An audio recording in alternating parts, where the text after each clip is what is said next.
আমাদের আরেকটা কনসার্ন ছিল, সেটি হচ্ছে গত গত ডাকসুতে এই সমস্যাটা হয়েছিল যে বলছে ওএমআর যে মেশিন দিয়ে হচ্ছে বুট কাউন্ট হয়, মেশিন নষ্ট, মেশিনের প্রবলেম হচ্ছে। ইউনিভার্সিটির সাধারণত যেই ওএমআর মেশিনগুলোতে ইউনিভার্সিটির রেজাল্ট বা অন্যান্য কাজগুলো করা হয়, আমরা রিকোয়েস্ট করছি প্রয়োজনে ডাকসুকে কেন্দ্র করে সংশ্লিষ্ট যে লজিস্টিক আয়োজন সেটি যাতে আলাদা করে ব্যবস্থা করে, বাইরে থেকে বিশেষ ব্যবস্থায় নিয়ে আসে। কারণ ইউনিভার্সিটি দীর্ঘদিন সচল না, এমন ব্যবস্থাপনা যদি হঠাৎ করে করতে যায়, দীর্ঘদিন এগুলো ব্যবহৃত হচ্ছে না, তখন বলা হবে বিকেলবেলা যে সিস্টেমেটিক্যাল টেকনিক্যাল এরর হচ্ছে, মেশিন নষ্ট হচ্ছে, লেট হচ্ছে। এই কারণগুলো বারবার আসে না, বহুদিন পর ডাকসু আসছে, বারবার আসে না, দীর্ঘদিন শিক্ষার্থীরা ভোটাধিকার হচ্ছে।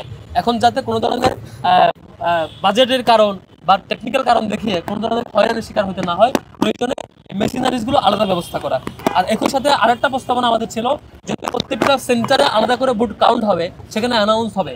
সেক্ষেত্রে বুট কাউন্টের ওই যে যখন পেপারগুলো মেশিনে দেওয়ার মধ্য দিয়ে বুট স্ক্রিন হয়, তখন যাতে স্ক্রিনে শো করার একটা বিশেষ ব্যবস্থা রাখা যায়, এবং সেখানে মিডিয়ার অ্যাক্সেস থাকা, শুধুমাত্র আপনি টিচারের অ্যাক্সেস থাকবে বা আর্মির অ্যাক্সেস থাকবে, এইটুকুর মধ্য দিয়ে আমরা আস্থা রাখতে পারছি না বিগত এক্সপিরিয়েন্সের জায়গা থেকে। সেক্ষেত্রে আমাদের রিকোয়েস্ট হচ্ছে সেখানে যেখানে কাউন্ট হবে সেখানে দূর থেকে মিডিয়ার অ্যাক্সেস থাকা, এবং একই সাথে স্ক্রিনে যদি এগুলো শো করা হয়, যে ব্যালট পেপার মধ্য দিয়ে যে রেজাল্টটা শো করছে ক্যালকুলেট, সেটা যাতে শো করা যায়, এরকম ব্যবস্থা রাখা।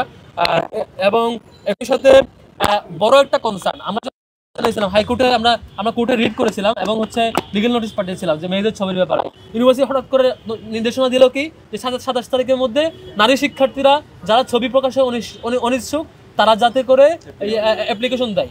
এটা কি মানে নাটক মঞ্চ যে হচ্ছে আপনি সব শিক্ষার্থীরা হল থেকে এসে আপনার ইয়াতে এসে অ্যাপ্লিকেশন দেবে নারী শিক্ষার্থীরা যার সমস্যা? এইভাবে কেন হবে?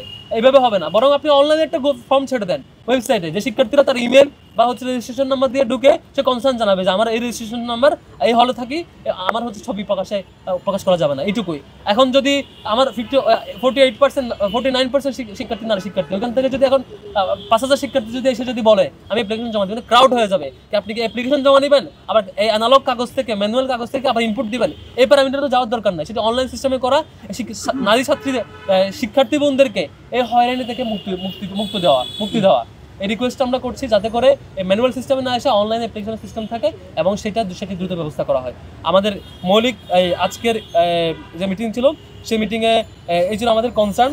এই কনসার্নগুলো আমরা লিখিত আমরা মৌখিকভাবে জানিয়েছি, পরবর্তী মিটিং পরবর্তী সময় আমরা লিখিত